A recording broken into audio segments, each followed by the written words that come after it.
Johannes Grenzfurthner. That's good, very good.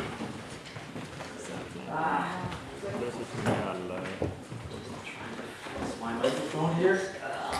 Yes, it works. Wonderful. Okay, let's do it. Can you hear me? Besides my stupid accent, but that's interesting. Okay, welcome to FS Hans. In Grenzfurthner. Yes. Welcome to Dystopia, and let's start with pizza kebab. I mean, that's really... there has to be an end to the welfare state, really. Okay, so my name is Johannes.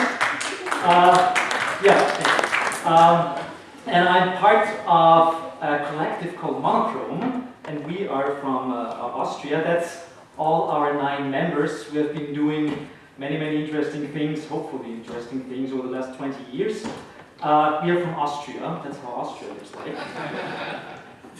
It's actually a wrong schnitzel because the fatty part should be in the northeast. That's where Vienna is, but it doesn't matter. Austria is known for 2 things, music and mass murder. I'm not talking about music, I'm not talking about mass murder. But I have to say I'm an Austrian.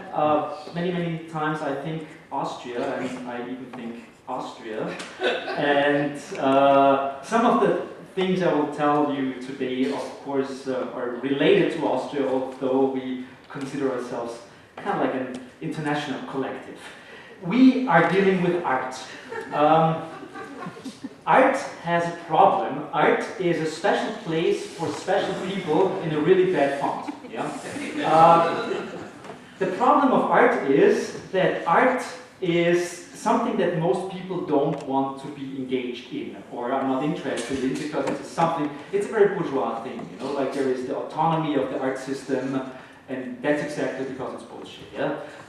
So art, special place for special people. So over the last 20 years, we developed a concept we call context hacking, which sounds very fancy nowadays, and that's actually pretty cool for us because we get invited to interesting conferences like here in Göteborg.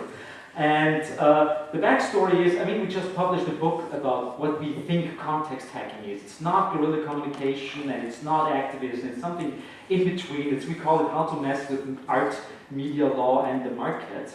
And the whole thing is about messages. There is always a way to get a message across. And the main problem nowadays is that most people don't want to listen. I mean, we, I have to say, are in a very specific, privileged environment here where people are actually interested in asking questions and people are interested in answering them or trying to answering them.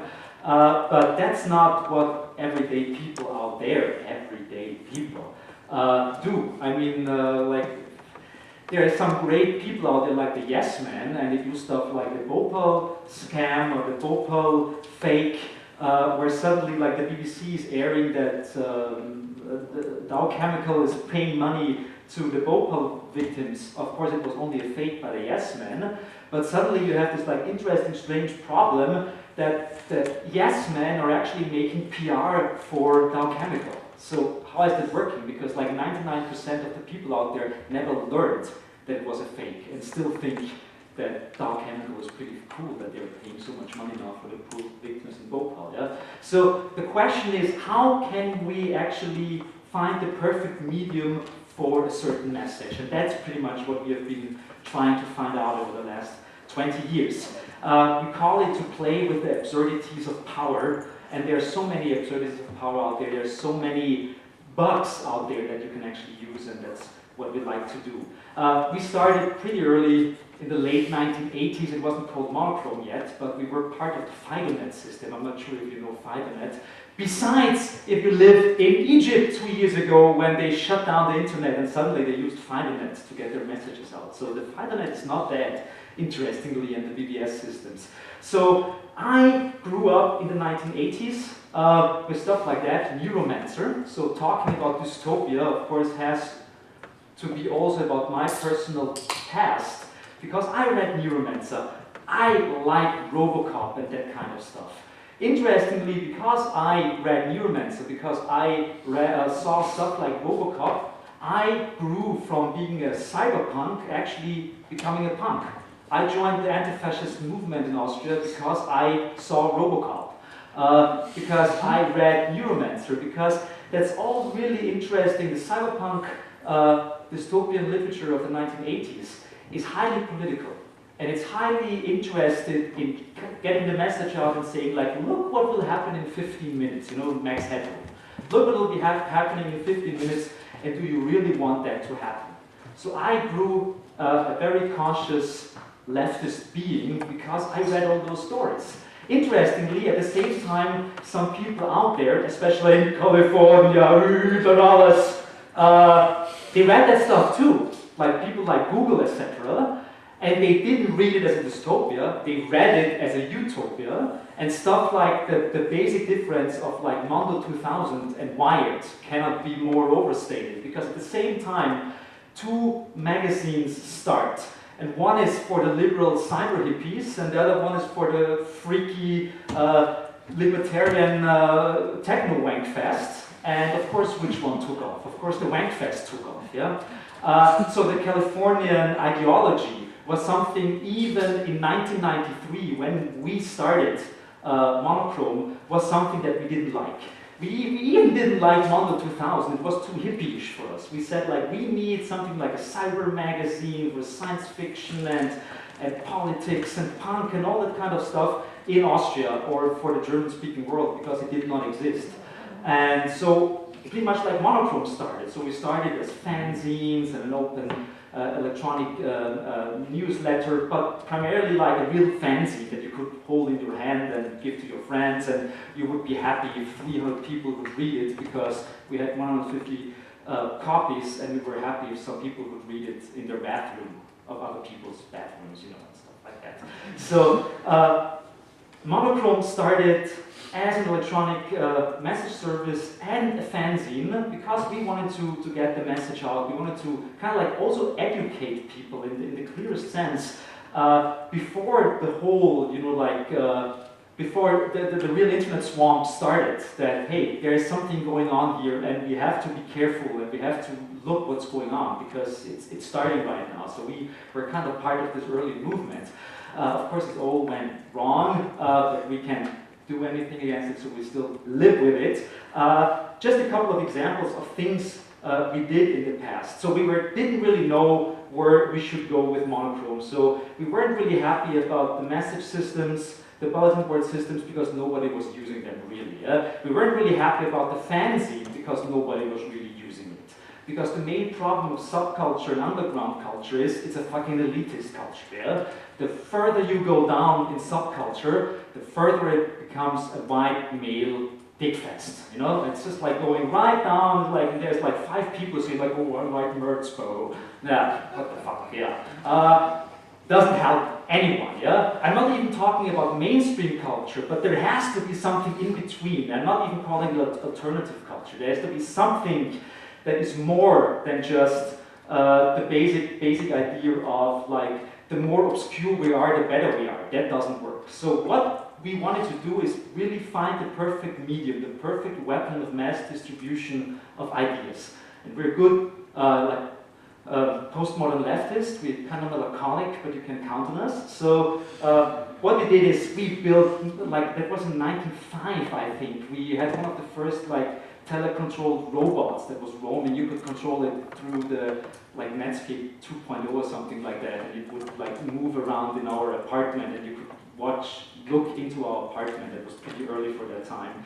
But we also did pop songs about gay subroutines, like those two fellas here. We did stuff like that. We did Kiki and Boo Boo and still do it. It's two neo-Marxist sock puppets. It's kind of like a Sesame Street for neo-Marxists, explaining terms like what does freedom mean and stuff like that. I personally do not believe in freedom, and even in the most Stallmanish sense, I do not believe in it, because there is no freedom if I have to work to be able to live. There is no freedom in such a culture. There is no freedom in capitalism.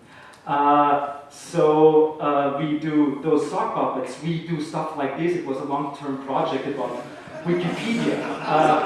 And why Wikipedia is working. Wikipedia is only working because some people want to be better than other people, yeah? In a game. That's why Wikipedia works, yeah?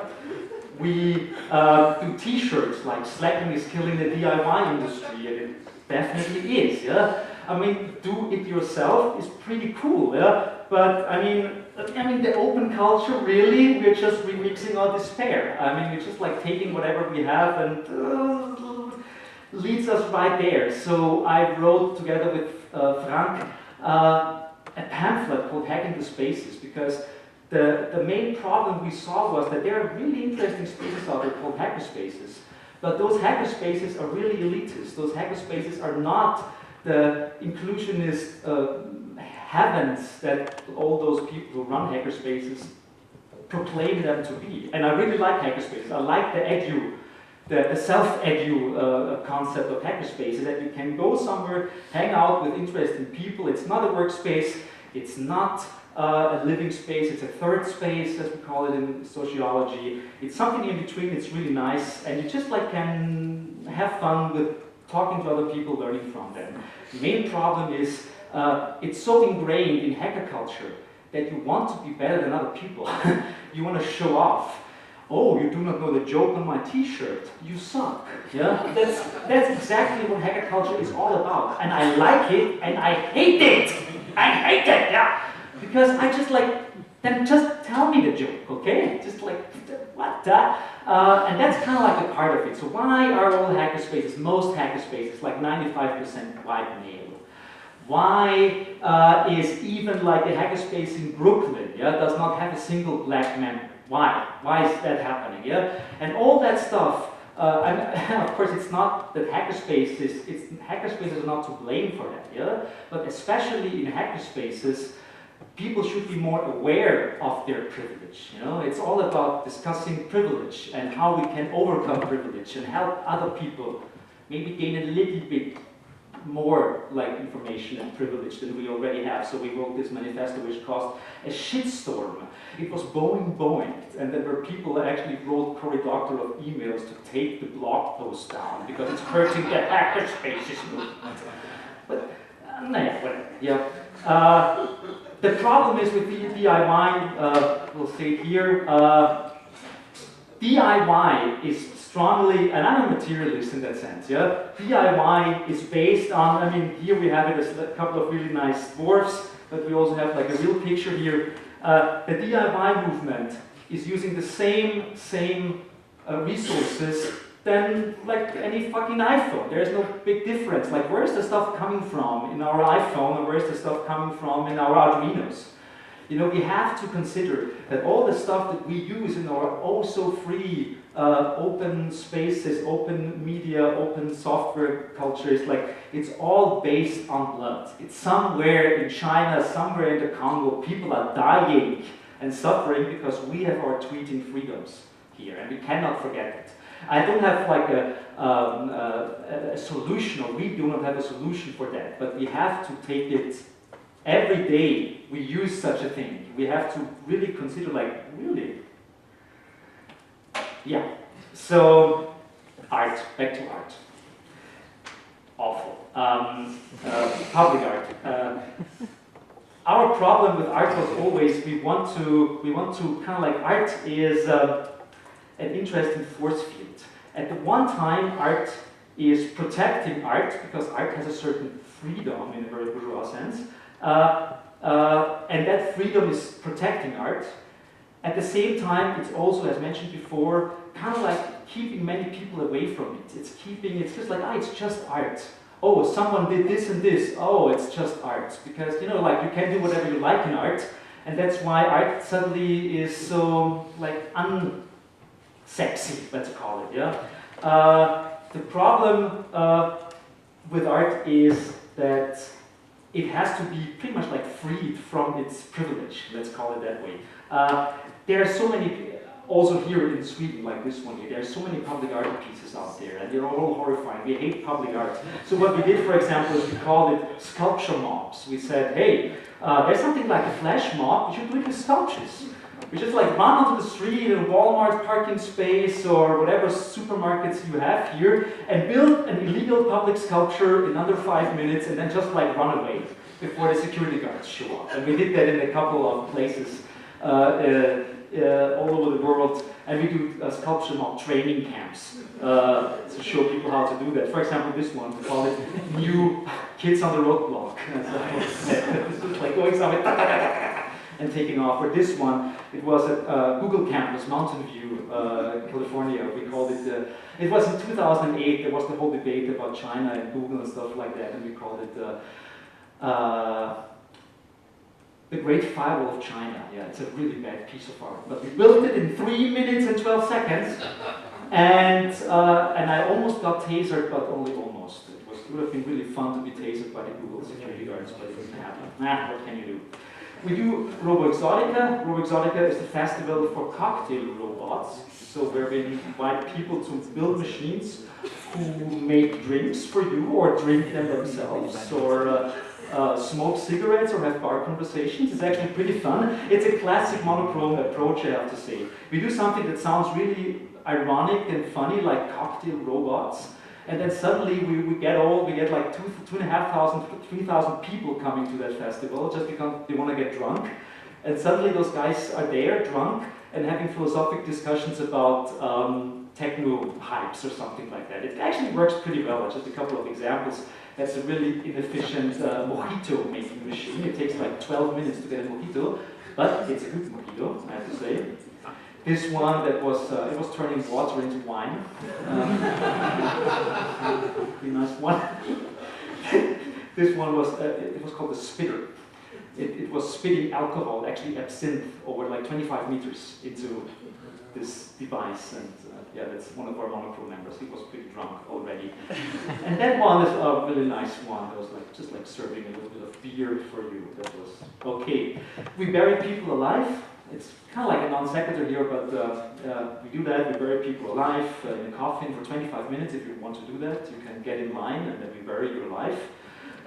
We even do that if you want to have sex in the coffin. We call it the 6 feet under club. So you can go with your significant other or sex partner in the coffin. We bury you for 25 minutes. We don't want to know what you're doing down there. Just clean up after you. And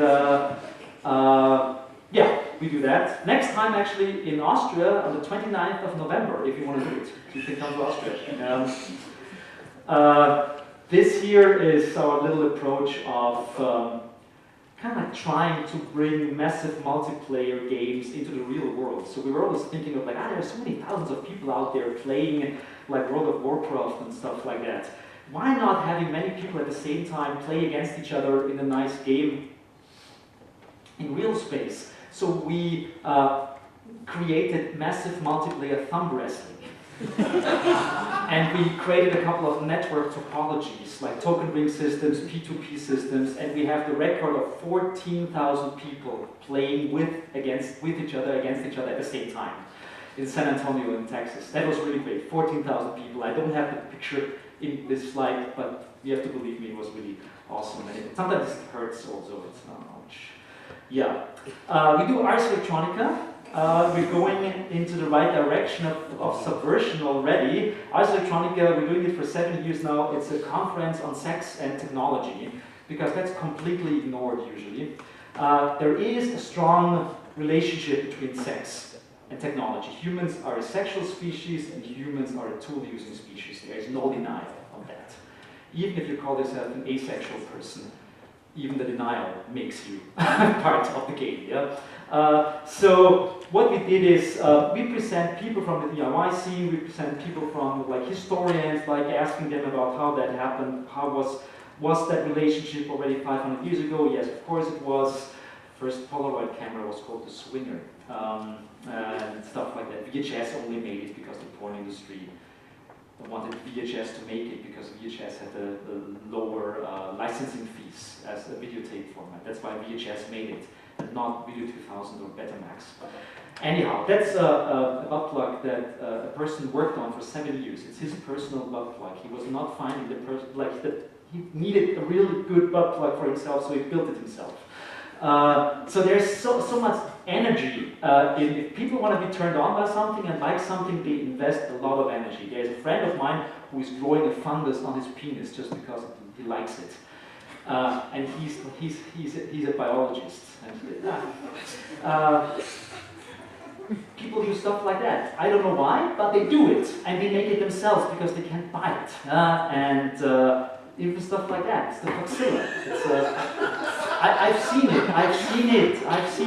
It's a pretty male gaze, I have to say. Giant schlank, but there's also the licking chainsaw. It looks like Johnny Five from the movie Johnny Five. It was actually built by the same guy who built the truck for the 1980s movie. He's now making a living from building sex machines because he cannot sell his wage labor to Hollywood anymore because they make it cheaper with CGI. So he's really living from making sex robots now. And it's growing and growing and growing. Interestingly, the market, the female sex robot market, is super high. So sex robots for females, there are more females buying biological females. Like, I'm not going into the whole gender discussion and all that kind of stuff. Yeah, but biological females buy more sex robots than biological males. Etc., etc., etc. Horrifying, yes. Yes. I know. That's just like one small aspect I wanted to. Yes, there are people who are interested in Jar Jar Binks porn. Usually, you cannot buy it, so you make it yourself. The whole fan fiction area of porn and technology is really, really big. But I think it's a perfect picture to go back to dystopia. Okay. Dystopia is now, okay? We're living in it, through it, and with it. The ultimate horror, I have to say, is not the end of civilization, but its endless decline, okay? So the problem is that we're pretty much living in dystopia, but nobody realized that we're living in it. A world where we have more slaves than just like 200 years ago is just like beyond fathom. I know, how is this possible? We're living like in 2013, we are almost in Blade Runner. Oh, almost Blade Runner, that's what we have, yeah, okay. We're living in a world where we have so many possibilities, but there's something hindering those possibilities. Of course, it's this little, nice, wonderful working totalitarian system called capitalism, yeah. Not that I want to say that capitalism is cheese on the face of a cat, but it's going there, yeah. Stop. One problem we have nowadays, and we have it in art as well as in labor movements, etc., is that we have a problem with subversion. My talk is actually called Subverting Subversion. How can we subvert ourselves? And that's why I choose this picture here with the stop sign. Yeah? The problem is, in the 1960s, this guy here, Günter Bruce, he was part of a radical Austrian art movement called the Viennese Actionists. And he was arrested and put to jail for 3 months just because he wore this outfit. I mean, nowadays you can be happy that someone likes it on Facebook if you do something like that. So what happened between the 1960s and nowadays, when pretty much everything is already possible and nobody can be bothered by that kind of interesting, revolutionary, like art, whatever, performances or whatever it is, yeah?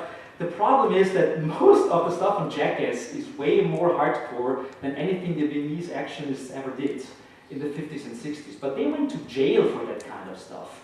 And Johnny Knoxville makes millions with that. So what happened? So the problem is the so-called disciplinary society. In the 50s and 60s and 70s in Austria, but pretty much like everywhere in the Western liberal world, we had a strong disciplinary society. And a disciplinary society was a society where it was clear how the hierarchies are working. So who has to obey what person? So I have to obey my kindergarten aunt, and then my teacher, and I have to obey my parents, I have to obey the officer on the street, I have to obey the professor at university, whatever it is. It is quite clear that the hierarchies tell you who you should obey and who you should not obey. That's the stop sign, yeah?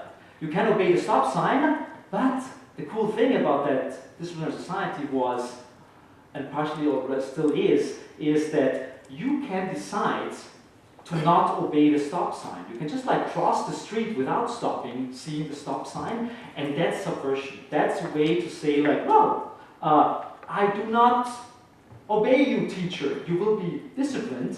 That will pretty much happen, but you can still decide not to obey an order. Or in the workers' movement, you have the classic distinction between the workers and the boss. Of course, you can disobey the boss, but he will probably discipline you, kick you out or something like that. But still, you have the mental capability and possibility of subverting that system by taking, like sick leaves or stuff like that, or stealing work material or whatever it is. Yeah.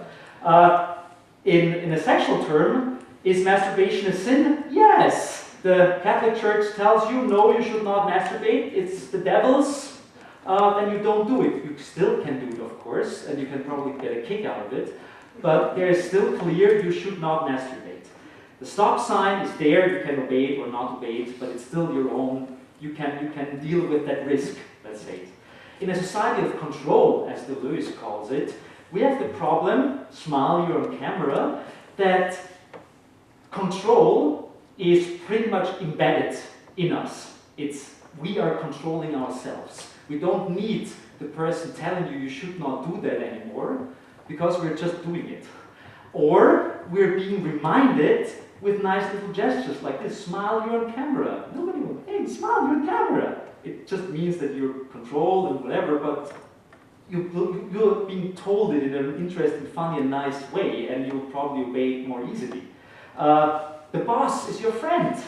The boss can ask you, hey, can you stay in on Saturday? It's so great, and I need to visit my girlfriend, and could you help me? And because you're the boss is your friend, it's harder for you to say no if the boss is your friend than if the boss is the boss. And that's a classic thing in a control society, that the hierarchies are pretty much the same. Everything works the same way. Yeah? The people make the same kind of money in the system, yeah? But it doesn't feel that bad anymore. And you actually want to help the system because you're helping yourself. So it's not about solidarity anymore, so it's kind of like breaking up solidarity.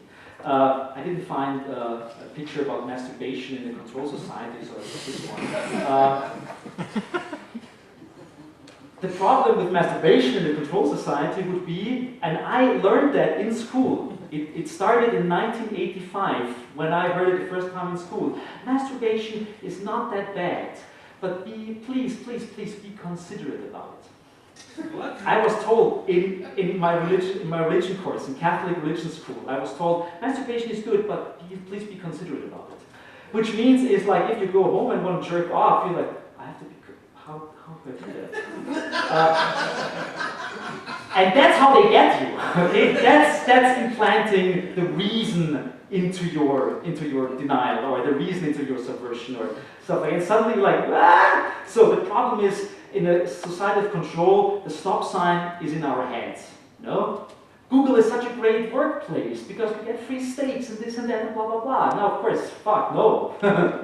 No, it's just like they're exploiting us in the same way as before. It just feels a little bit nicer. So how can we subvert ourselves? How can we subvert the basic instincts in ourselves that we actually want to help ourselves, but the ways we do that, so we're not helping ourselves. And especially in creative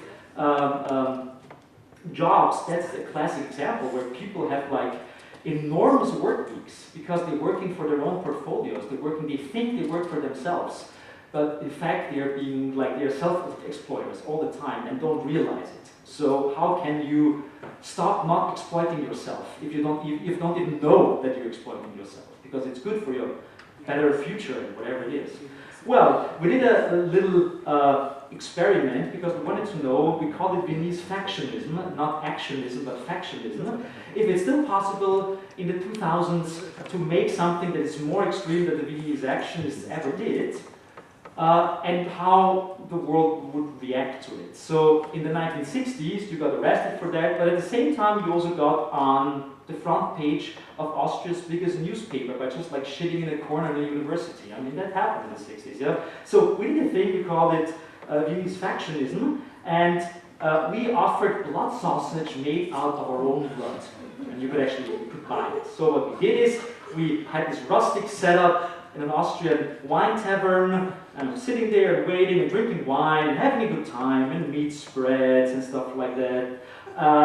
Waiting there, and then we would give our own blood, we would pay €5 for it, give our own blood, spill it a little bit, it's, you know, a little icky, but there's, you know, there's my blood and Johannes Ulmar's blood, and Harald would be the cook and make the blood sausage, and people would hopefully enjoy it, and making the sausage, and cooking the sausage, and then eating the sausage with horseradish and mustard. It was not that bad. We ate it, and well, the cook was happy that we liked our own blood sausage, and we wanted to be part of a blood group anyways. So yes, we did it. It was kind of fun. It was really interesting. Of course, nobody gave a shit about that. Nobody gave a shit about it. It was way more hardcore than anything the Viennese actionists ever did. But it doesn't work anymore. It might work if you're someone like, that's a quiz now. Who is the most famous Chinese artist? Ai Weiwei, of course, yes. It works with Ai Weiwei because he has a fucking good disciplinary society over there he can rebel against. That's why it works, yeah? I mean, Ai Weiwei, like pretty much like on a level of art critique is like, yeah, seen that before. But not seen that before in China, yeah? So that's the problem, yeah? So in a Western open liberal society, stuff like that cannot, see done there. On a gut level, you can hate it, of course, you can hate the sausage. But what do you actually transport? So what's the political message that you bring across with stuff like that? And we are political artists, and of course also the Viennese actionists were political artists. So how can we make artworks, pranks, fakes, that are still interesting in a conceptual way, but it's also like doing a little bit more than just like the sheer shock value of like, I mean, yeah, shock value is always the worst part, you know? Like, I could probably eat a Chinese embryo and get a review of it, but why would I do that? You know? It's like it's not leading us anywhere in the art world. Yeah, wake up, please. Can we subvert subversion? So we have one example, one project we did a couple of years ago that I kind of like, and that takes a couple of the things that I was talking about and puts it into the perspective of a project. And it's also about Austria, and I like a picture about Austria. That's a picture from the year 2000, and in Austria, what happened was that the conservative party, the Österreichische Volkspartei, teamed up with the so-called Freedom Party. And freedom is kind of a horrible word. It's of course the fascists, you know, like the Freiheitliche Partei Austria. Jörg Haider, if you remember, before he killed himself in a car crash. And so they teamed up, and the cool thing was that the civil society in Austria, not that I give a shit about civil society, it's, you know, a bourgeois concept, it was interesting that thousands of people ran into the streets and protested against that coalition between the conservatives and the far-right party. Yeah? What happened was that we got a phone call around a year later, and we were invited by a curator to be the Austrian official national representatives at the Biennial in Sao Paulo. So the Biennial in Sao Paulo is the third largest art fair of that kind on the planet. There's Documenta, there's the Biennial in Venice, and there's the Biennial in Sao Paulo. And there's only one important one in the Southern Hemisphere, which tells a lot about how we conceive the Southern Hemisphere. So we were invited to be the official Austrian representatives as monochrom, as our group. At the same time, there were still thousands of people on the street, even a year after the change of the government. And we told the curator and said, like, we can't really do that. We kind of left this group. We cannot represent Austria at the Biennial, which it would mean that we would kind of like also represent Austria as a state and the government. We cannot do that.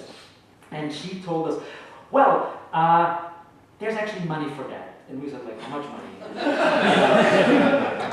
And we said, like, she said, blah, blah, blah, blah, blah, blah. And we said, like, blah, blah, blah, blah, blah, blah. We'll do it. We never saw a single cent of that blah, blah, blah. Yeah? And so it's okay, we do that. But only if we can send our own press release, if the government is not interfering in any way, so the art ministry and that kind of stuff. And she said, yeah, that's okay. I was expecting something like that. Do it, but we need the press release in 2 days. So get to work. And what we did is, we sent someone else. We sent a guy called Georg Thoma. Back then, 57 years old, so kind of like an older Austrian artist. He was also part of the punk movement in Austria and this and that. He wrote the first cyberpunk story in in Austrian cyberpunk story. An interesting guy, kind of like an asshole as well. But we invited him if he could be, so if we could like kind of like curate him to go there instead of us. Because usually like the young artists don't get paid very well, so sending in older artists to, you know. So yes, Georg Paul Thomann said yes, we wrote a press release, we sent it out, and all the big Austrian newspapers and magazines reported about Georg Paul Thomann being the official Austrian representative at the biennial in Sao Paulo the next year. The main problem was that Georg Paul Thomann didn't exist. We of course made him up. So he's a complete fiction. Yeah? So we got like, and the interesting thing is that journalists don't Google, so nobody found out. And suddenly that fucker really existed because nobody Googled. There was not a single entry for Georg Paul Thomann on the web. Not a single one. Yeah? Suddenly Georg Paul Thomann really exists, and that's how it looks like. Yeah?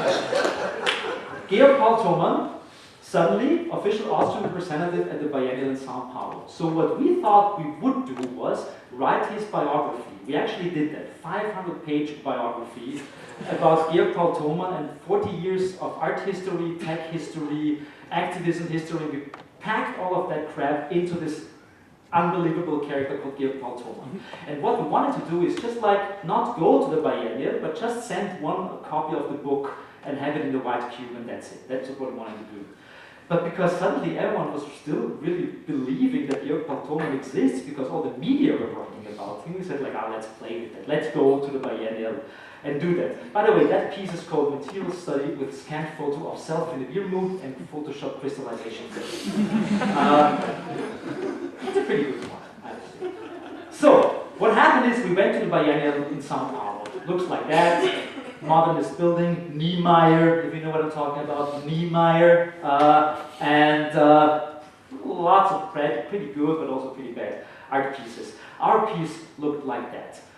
Selbstporträt als Großglockner. Self-portrait as Austria's highest mountain, the Großglockner. With skiing maps and like his shitty face on a Windows button, and it's really bad art, yeah? Really bad art. People came in, like the head of the Documenta in 1992, it's really famous, but I forgot his name. And so he came in and said, like, what? He's a Dutchman, by the way. What? What is this? It's really awful. What is really your art piece? And he said, yes, it's our art piece, but I don't give a shit, because I'm the technical support team, yeah? I'm not the artist. We're the technical support team. We don't even know where Georg Paul Thomann is. He has his phone number. He has his own hotel room. You can call him if you like. So, and many people tried to get in contact with Georg Paul Thomann to talk to him, interview him, but of course he never picked up. He's probably just like, he probably only watched the porn channel or something like that. So people came to us, wanted to talk to Georg Paul Thomann, but we were like, just like, we are not well-paid technical support guys. Don't talk to us about art. Yeah? Nobody gave us business cards, by the way, because we're just like the bottom of the hierarchy. Nobody gave a shit about us because nobody wanted to give us a business card. Fuck your filthy business cards. Anyhow, yeah? So what happened was that the only people who talked to us were the other technical support teams. We had sausages with them and beer, and they were really great. And after like 2 weeks, we kind of like said, you have to tell, we were our friends, yeah? We have to tell our friends what's all that. We felt so bad not telling the tech guys what's going on. So we told them that that's a fake, that Thomann doesn't exist, that we're the actual artists, the backstory with Austria, etc. And they really liked it. And for the first time ever, they knew more than all the really important artists and curators above them. So suddenly they had like the privilege of power and knowledge. And then they asked us, so what should we do? Should we keep it a secret, or what should we do? And we told them, tell whatever you like. And that's what they did. They went out and just like spread rumors and stories about Georg Paul Thomann. He had sex with the Brazilian curator on the second floor bathroom, and this and that. Oh, you could not imagine what stories they told, yeah? We do not know all the stories they told about Georg Paul Thomann, but suddenly people came back, like the Dutch 1992 Documenta guy came back and said, oh, no, I really heard the final of the story. I first thought your piece is really crap, but it's great! And we don't even know what story he heard. I don't know. And that went on and on and on, and we really liked it. So the really, really important part starts now. Yeah? We got an open an open letter by a Taiwanese artist called Chen Chi-chung. He was the Taiwanese representative at the biennial, yeah? And he wrote an open letter to all countries, and there were like 150 countries or something there, but nobody was really reading that. So you only get really bad techno flyers if you were at an art, really bad. So we found this letter in kind of like bad English, couldn't really read it. So we went over to the Taiwanese White Cube and asked, hey, Chen Chi-chung, you sent this open letter, and there's something going on. Could you explain us? We don't understand. And then he told us that he was in trouble. He was in trouble because overnight, someone had changed his name tag. Obviously, someone of the administration of the biennial. His name tag was, in our case, it was Georg Paul Thomann, Austria. In his case, it was Chen Chi-chung, Taiwan. And someone removed the Taiwan and replaced it in the same lettering. So obviously, the administration with Taipei Fine Arts Museum. Yeah. And he didn't agree with that. It was important for him to be there as a Taiwanese representative because he did a very critical piece about Taiwan and attacking inhuman things going on in Taiwanese, like nervous, hospitals for nervous breakdowns and stuff like that. So he was really criticizing Taiwan, and it was important for him to be there as Chen Chi-chung, Taiwan. Yeah? But they removed the Taiwan, replaced it with this name of this museum. And he tried to talk to guys in the administration and curators, and nobody knew anything about it, and nobody wanted to talk to him about it. And he was really pissed about that. So he wrote this open letter to find out what's going on, if anyone else would know what's going on, because he was already on the verge of just like leaving, because he felt really mistreated there about the whole situation. And we said, well, we can try to find out what's happened, because we know all the technical support teams, they know everything. So we talked to them and to other people, and we found out that China had intervened. China, one China policy. China did not accept that Taiwan would have its own national representation at the biennial. So they pressured the administration and said, like, well, what's with this Taiwan thing there? We will make massive diplomatic trouble, maybe even leave the biennial if Taiwan remains its own national representation here.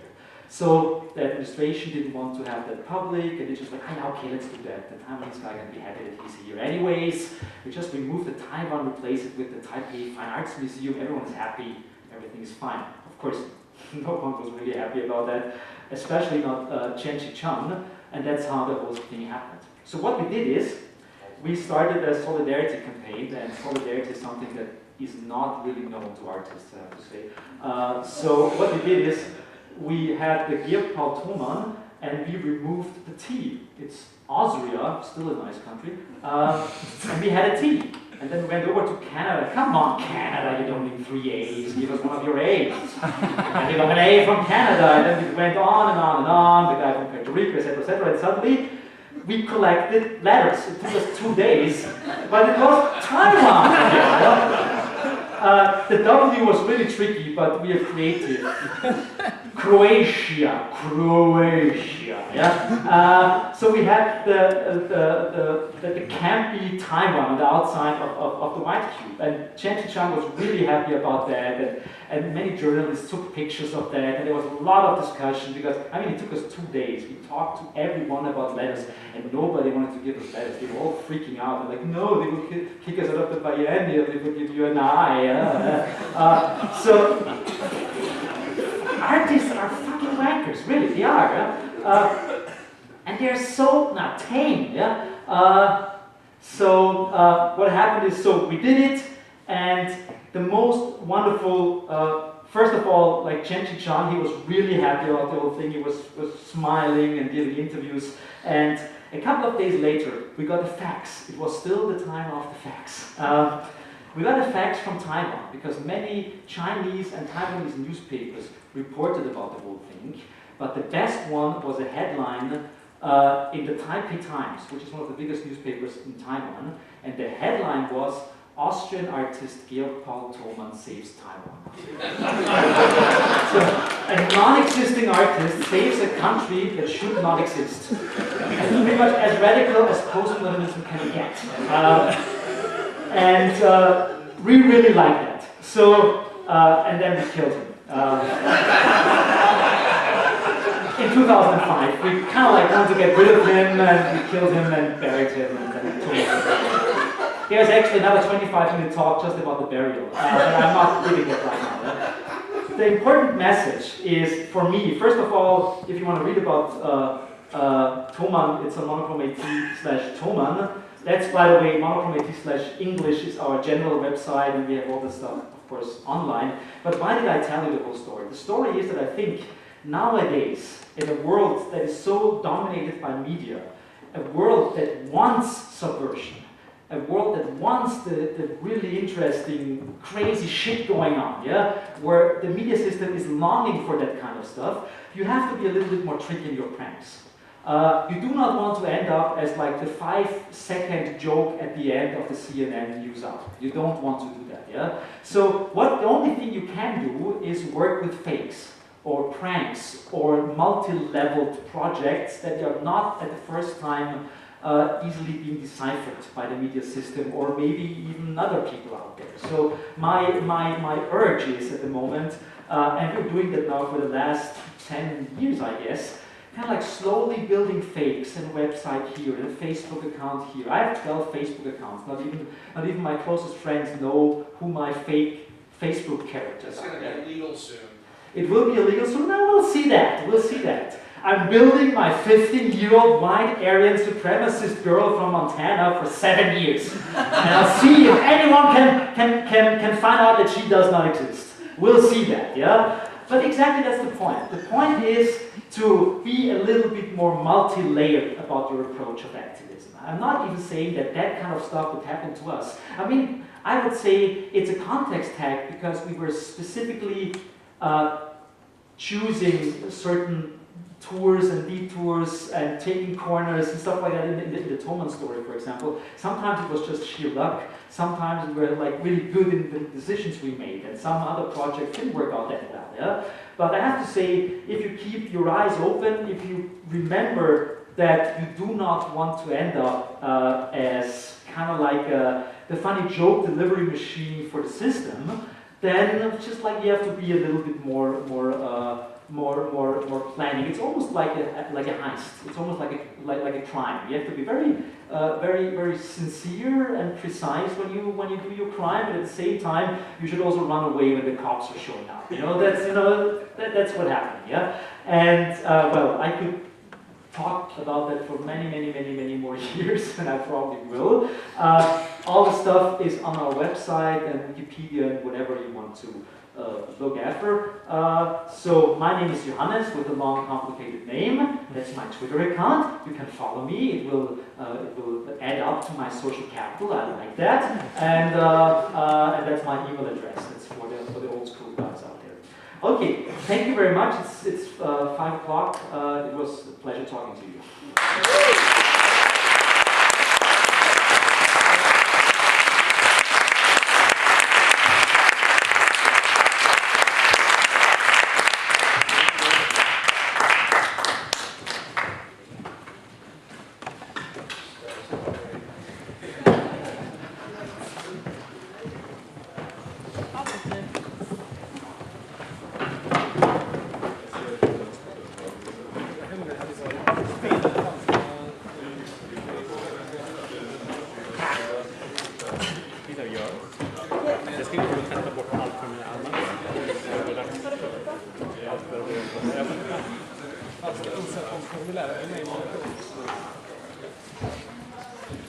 Hur mycket ansökningar som helst av det kunde konstnärer som det var ett jätteåret att starta rekryteringsprocess. Det var väl bra. It was amazing.